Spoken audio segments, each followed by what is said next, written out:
सेवा केते वर्ष हला करि आछंती मंदिर तो आमर चारि पांच वर्ष हम ये आम पांडरा ग्राम साई श्रद्धा सेवा समिति मंदिर 2007-8 रु आम बाबा सहित पूरा जड़ित अच्छु शिरडी भी जाऊँ प्रति वर्ष जाऊँ मोर ये 2007 रु 2025 भितर मुझे 30 थर बाबा दर्शन कर शिरडी जाइए आठी आमर बाबा जो सामूहिक पारायण आम कार्तिक मास आयोजन कराए 5 दिवसीय सामूहिक पारायण कार्यक्रम आयोजन होती समस्त भक्त मैंने आनंद मन पारायण कर बाबा आशीर्वाद नौ बाबा तो सब कार्य समाधान बहुत सरकुर होती जी भी मंदिर को आउट बाबा आशीर्वाद नौ मनस्कामना पूर्ण होम मंदिर समस्त सभ्य मैंने भाईचारा नहीं कम कर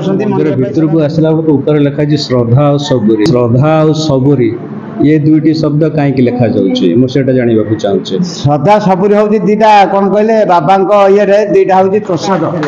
श्रद्धा और सबुरी मान कौन धैर्य रखिए सबर करिया बाबा सब भरोसा रखिए आम निश्चित दुख कष्ट जीवन दूर हम आ साईनाथ महाराज कहार के दुख दूर करना बोले संसार कहीं ना ये भी शरणापन्न कि दुख सब दूर कर भक्त को सी माने सब मुहूर्त अनेक रही जी शरणापन्न होती दुख सब दूर होते ये मोर जन भाई शरीर असुस्थ होता है विगत 3 मास तक से उठी बची पार ना बाबा एमती अडुक लीला है से बर्तमान सब कम करने सक्षम होती बर्तमान रोषेईवास कर 100-200 लोक खाया दौरान से आपण मैंने गोटे अधिक देखते बाबा लीला भाई उठी पार ना से बर्तमान आसी सबकि कार्य कर अनुभूति आप कौन अलौकिक अनुभव कले जहाँफल बाबा प्रति आपंकर अनुराग बढ़ला मोर बाबा प्रति बहुत आंतरिक सहकारी प्रति सेवा मुझे करुच्ची जेहेतु बाबा मत सी बाटर मुझे डाकिली बहुत दुखरे भी थी बाबा मत उठेले पाखक आनिले सेवार भी मुझे कार्य करुच्ची व्यक्तिगत कौन अनुभव कर एक्चुअली मो हजबैंड कर देह बहुत खराब थिला जे कि से एबे नुहे मु कहूची दीर्घ 2003 मसीहा कथा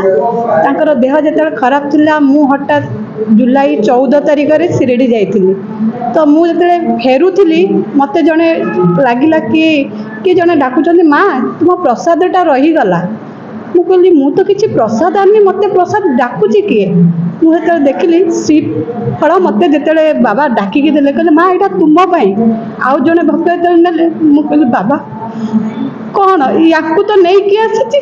ये तो उठी बसी पार ना कथा भी ठीक से कही पार ना मुझे कौन करी जो व्हील चेयर नहीं तो कहले माँ यहीटा ने तोर सबू हम तू जा देखू काली तो बड़ चलो मुझे ठीक अच्छे देखा बाबा से दिन मोर बाबा प्रति अच्छी दीर्घ 3 वर्ष है मुझे जड़ित हेली बाबा सब बड़े कही आसी तुम्हें मो पाख गोटे पाद आगे आस मु तुम पाखक 10 पाद आगे आसबी आम से संपर्क किसी आउ जन माँ बुझा जय साईराम गाँव सब लोक मो भाई के बहुत भल पाती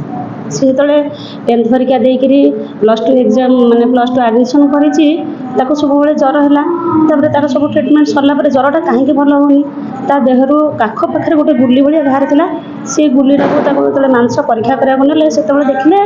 माने सेटा कैंसर हो जाइए ब्लड कैंसर समस्ते आशा हर देते आम 7 भौणी गोटे भाई माने बापा दादा को मिसिकी से गोटे भाई समस्ते आशा छुटे देते तापर आम घर भी बहुत समस्ते कष्ट थे एत पैसा कौट खर्च हम आम दे पारूँ कर 2008 मसीह 40 लाख टका से खर्च होता मो माँ सबुदिन शिव मंदिर जाकि पानी ढालती गोटे लोक आमको कहला तुम्हें बाबा पाखक जाऊन बो कहला कौ बाबा मोर कई बाबा मुझे विश्वास कैनि कारण ये तो स्वयं आम पातालपुटा महादेव अच्छा मुझे पाखे छाड़ी ना तुम्हें जाओ मत लगुच बाबा सबकि ये करदेवे सेठू माने बो सब जान ना सी आम गाँव में जड़े सी बाबा विभूति देले आ बाबा गोटे छोट फोटो देले कहले तुम यहाँ हस्पिटाल को पठाओ सेटा भी आम हस्पिटाल भी पठेलु पठेला मो भाईर रिकवरी हो न था माने खाली अस्थि माने कंकाल देहरे हाड़ू माने एमती स्क्रू भिड़ा होकर मांस माने रसटा जाऊे सब से आम मैंने आशा हर बाबा पाखु अखंड अखंड पूरा आम गाँव को आसला बाबा पाखु पूरा जाइए ट्रेन रे आसी ट्रेन मैंने निभिनी काच घरे गोटे छोट काच घरे आम गाँव लोक सब आसी पाल टांगिक 3 वर्ष माने बाबा अखंडटा को पूरा जलैकी रखिले 3 वर्ष मो भाई आसी न थाए ଗାଁକୁ ମାନେ ଆସିନଥାଏ। ସେ 3 ବର୍ଷ ଯାକ ଅଖଣ୍ଡ ଯେମିତି ନ ଲିଭିବ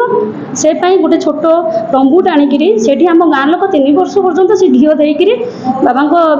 ମାନେ ଅଖଣ୍ଡଟାକୁ ଜଳେଇ ରଖିଥାନ୍ତି। ଯେଉଁଦିନ ମୋ ଭାଇ ଫାଷ୍ଟ ଗାଁକୁ ଆସିଲା ଆମେ ସେତେବେଳେ ପଢ଼ୁଥିଲୁ ସବୁ। ଶିରୁଡ଼ି ଯେତେ ଯାଇଥିଲୁ